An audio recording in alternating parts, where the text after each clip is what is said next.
In today's episode, I will be unpacking Amazon's sales strategy and how you can and should apply this to your membership so you can have much faster conversions, have bigger and better launches, and lock in more recurring revenue every single month inside of your membership. Let's get into it.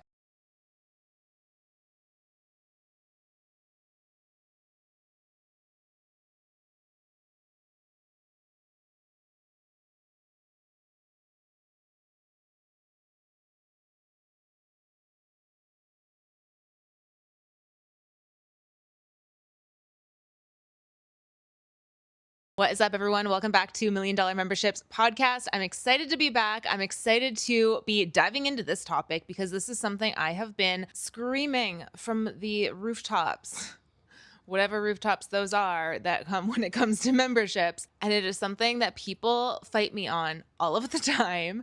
Not actually fight me on, but definitely push back until they actually do it, execute it, and experience it. And if you were listening to this in real time, even if you're not listening to this in real time, it doesn't matter because it happens every single year, is Amazon has these events called Prime Days. And if you're not familiar with what Prime Days are, they are 2 days, usually, I think, 48 hours, where Amazon puts a ton of stuff on sale. All of the things have amazing deals and everyone just goes nuts. And in this episode, I'm explaining how running your membership like Amazon, in some ways, let me explain, keep listening to the episode because not completely like Amazon, but I'm going to explain how running your membership in this way will absolutely exponentially grow your membership and completely change your life, your business, all of the things because of it. So if you're not familiar with it, Amazon has 2 sets of Prime Days every single year. Usually they have one in July, and then usually they have one in October. Now, I'm not sure what they brought in for the October ones because it was only a few days ago. I don't have the numbers on it yet, but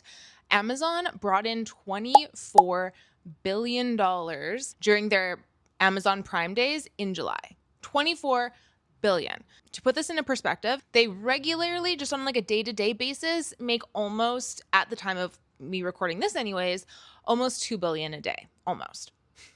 I'm saying this as if it's like small potatoes, like only $2 billion. Oh my God. So you can see that is a crazy amount to make in only a couple of days. $24 billion.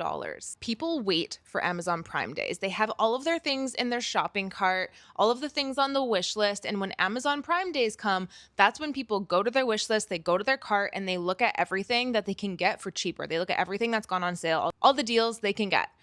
Even if people don't have anything in their shopping carts or their wish lists, when they know it's time for Amazon Prime Days, they're on Amazon scouring, looking for the deals, trying to like think of anything that they might need. Do I need a new lemon squeezer? Do I need any throw pillows? Oh, this rug is on sale. I don't think I need something, but this is never going to be this price again. I better get it. Like that is what people do on Amazon Prime Days. You are lying if you don't do that. Okay, maybe you're not, but I personally do that, and I'm very guilty of it. Even if I don't need anything on Amazon Prime Days, I'm like really thinking and really racking my brain like, what do I actually need? What are the things that like maybe I can't think of, maybe I don't use all the time, but like I'll be really happy with myself if I get it on deals, you know? The exact same psychology applies to your membership. When you limit how often you take on new members, meaning you limit the amount of time that people can actually enroll into your membership, the doors are actually open. When you limit that, when you stop making your membership available all the time, every single day, 12 months out of the year, that doesn't drive people away. People often think when you close your membership doors, that drives people away. People are going to go somewhere else. And that is so far from the truth. And I'm going to explain why in this episode. And not only does it bring people in at like 10 times speed, a lot more people are coming in than would normally just trickle in when you're normally open day to day, but it also gets people to stay in your membership. I'm going to explain that in a second. Before we get into all of the logistics and all of the things with this and why this works and the psychologies and all of the strategy pieces, I just want you to know too, I have done it both ways. I have started my business when I started my business in 2017. I have started with having everything open all of the time. So I've experienced that. I've experienced what it took to do that because I did it for a couple of years. I have also experienced doing it the way that we're explaining on this episode, the opening and closing, kind of like mimicking Amazon Prime Days. I've done it that way too. And I can personally say from experience, it is a night and day difference. And that's why I teach this to my membership clients, my $1 Million Memberships Club members.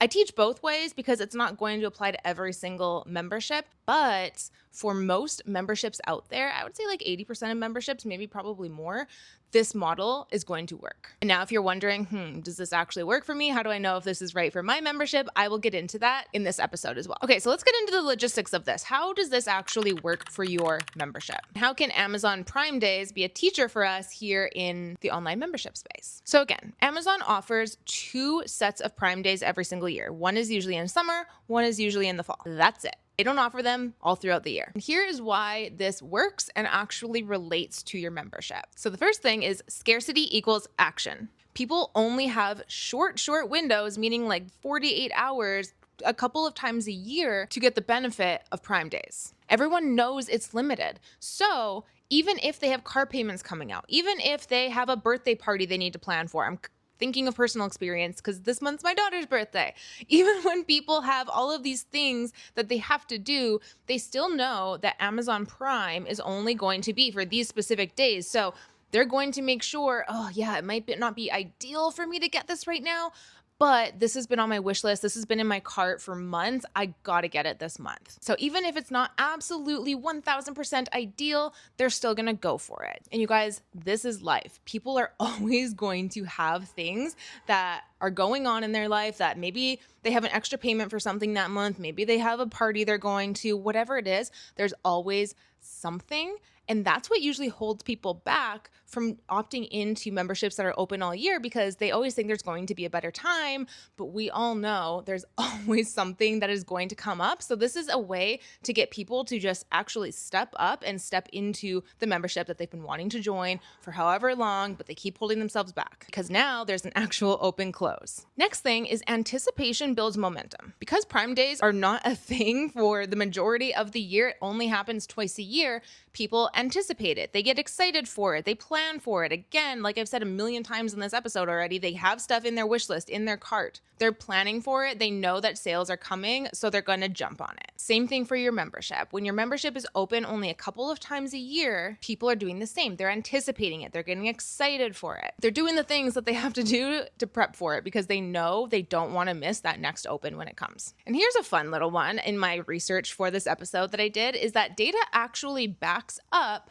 and studies can show that events with a hard deadline, meaning it's not an evergreen thing. People can't come into it or opt into it or take part in it all throughout the year. It's a hard deadline, open, close, or Amazon Prime Days, 2 days only. Conversion rates are on average 40% higher than those always open offers. The next thing, and like I kind of touched on before that I said I would dive back in on later in this episode, this actually keeps people inside of your membership. When you have your membership open and close, so sometimes people can get in, but the majority of the year, people cannot get in. When you have that set up, just like Amazon Prime Days, that actually encourages people to stay in your membership longer because when you have a membership that's just evergreen, people are going to cancel, come back in, cancel, come back in. And not only is that an absolute headache and a disgrace to your churn rate as a membership founder, it's a headache.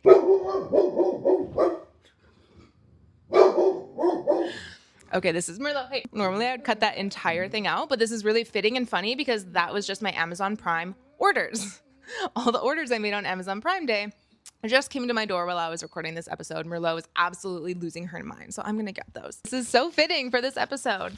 Obviously, if you're on YouTube, you can see this. But anyways, this is only the second order. I actually had a first order come yesterday as well, but this is what I mean. I hardly actually order things from Amazon. I'm not a huge Amazon order person, but on Prime Days, I'm going for it. I'm getting all my stuff. This relates to your membership. I speak the truth on this episode. Okay, so what I was saying about the churn rate and keeping people inside of your membership is when you have an open and close, people aren't going to be so like fluid, loosey-goosey about coming in and out of your membership. Like for instance, someone might be inside of your business membership. They might really need your support for the month that they join, and then they start getting support and they feel really good. So then maybe they think, oh, well, I may as well cancel because I don't actually need the support at this very moment. I think I have a lot of the tools that I learned in the membership. So I'll just like cancel this month and then I'll come back the next time I need it.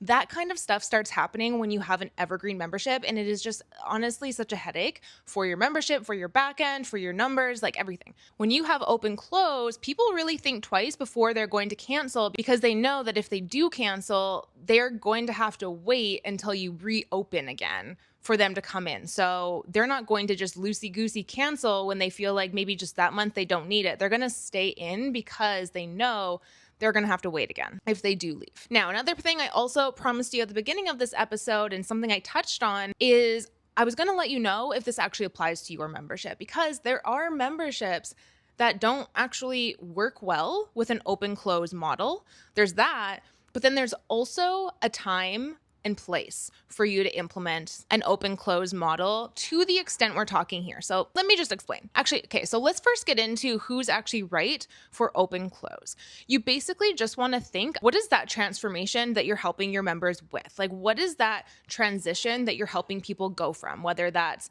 helping people go from being married to newly single and transitioning into single life. Maybe you're helping people go from being a renter to becoming a homeowner, right? There's always some sort of transition that you're helping people with.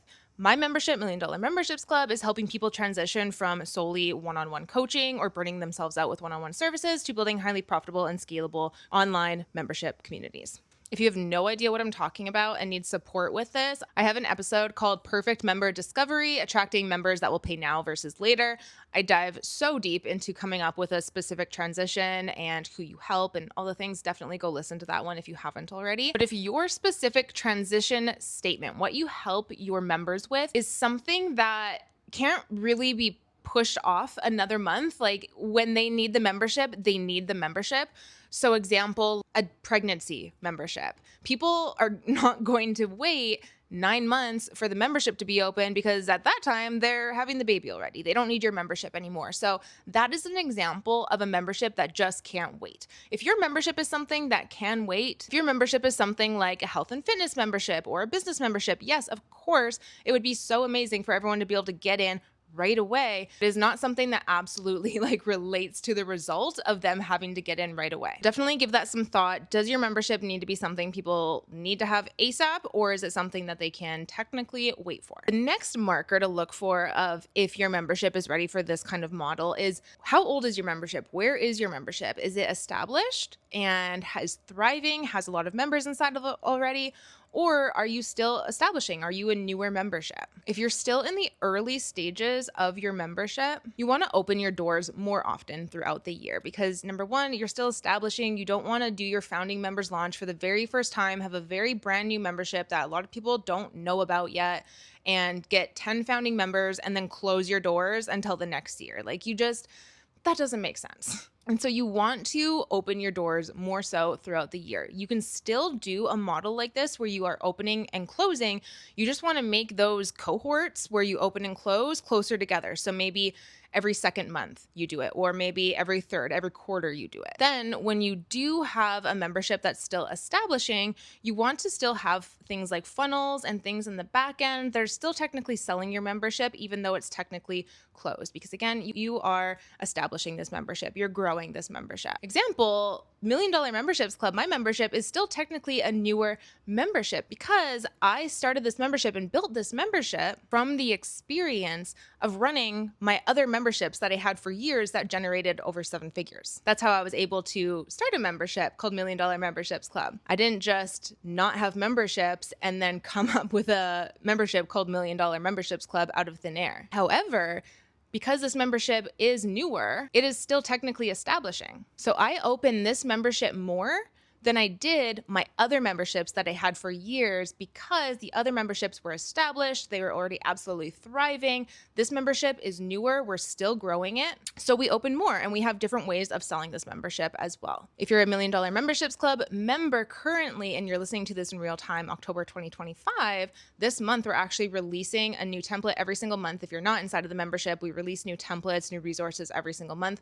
The one that we're releasing this month is giving an entire list, like a guidebook of different ways that you can sell your membership, whether it be publicly to your audience and actively like in a launch type of selling, or more so behind the scenes ways that you can do when you're not technically open to the public, but you can still sell your membership and fill your spots and fill your membership behind the scenes. I think there's over 12 strategies in there to choose from. It is such an amazing resource, and I'm really excited to release it this month to $1 Million Memberships Club. So if you're in the club, that is yours. If you're not in the club, get in the club. Okay, so if you're in the early stages, I would say depending on your membership and depending on the price point of your membership, remember your membership does not have to be low ticket. It can be mid ticket, high ticket, all the things. We've talked about that lots. Go find other episodes on this podcast for that one. I do have one called Pricing Your Membership, which is a really good resource. It's just a couple episodes down from this one. You can find it.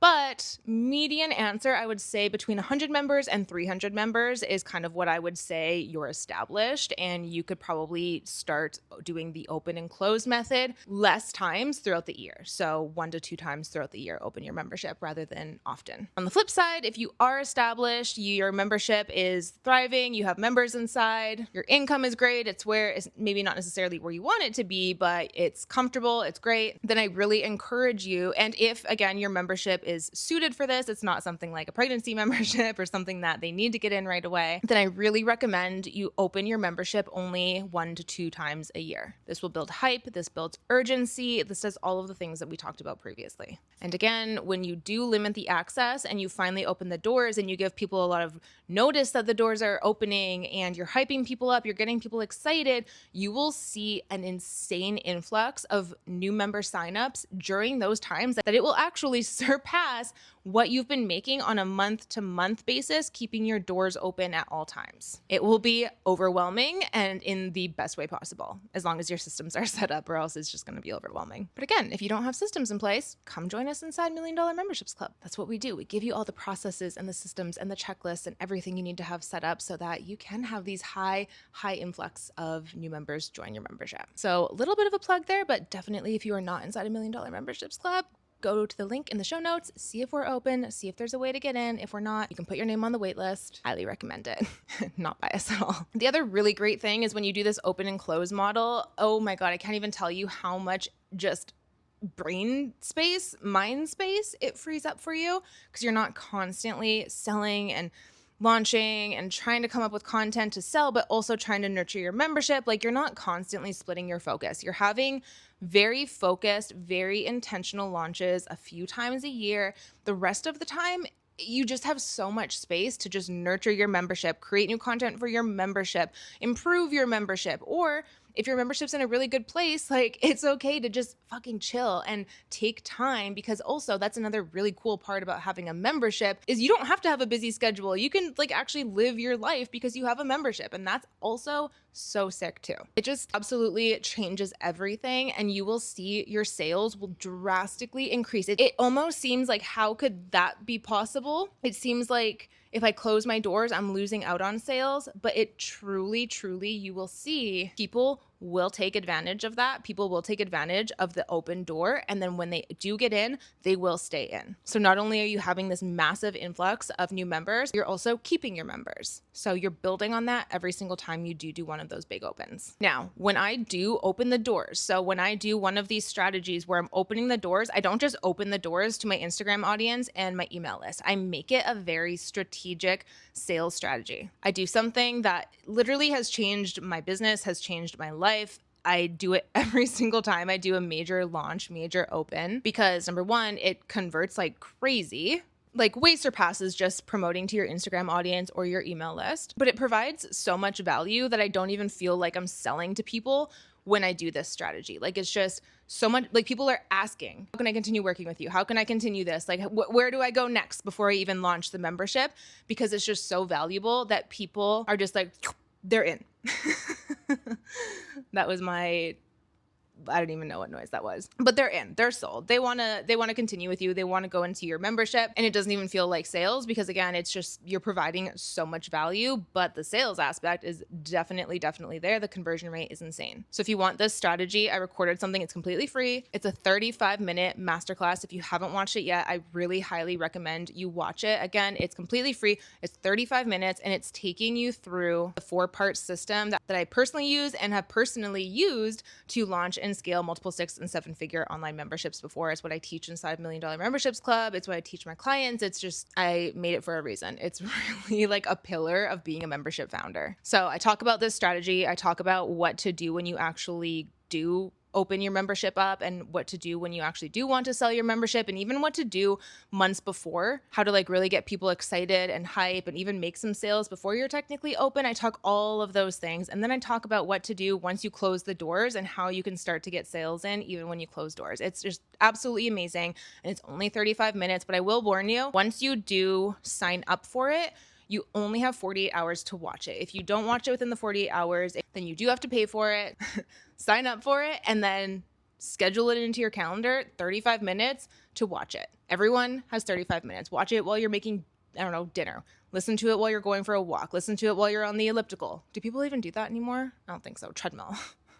Just schedule it in. I don't care where you watch it. Just watch it and make sure you watch it within the first 48 hours so you don't lose it. But it will completely change the way that you see sales and completely change the way that you run your membership and run your sales periods for your membership. I will link that in the show notes, along with everything else. Any other resources that I have mentioned in this episode linked in the show notes. Any other things that I have going on are also linked in the show notes. It's always a really good place to go check out to see what kind of membership resources and help that you can get. Head to the show notes, see what's in there. It's a little surprise, a little treasure chest every single episode. But that is it for this episode. I hope that this was something that really opened up your mind to how to sell a membership and how to really look at sales for your membership. Again, if you have any questions on memberships at all, anything that we talked about in this episode, or any follow-up questions you might have, or just anything at all, maybe something we didn't even talk about, definitely come find me on Instagram at the Membership Muse, because I do a Q&A episode at the end of every single month, the last Monday of every month, where I just look at all of the questions that have come through the questions box or my Instagram or wherever,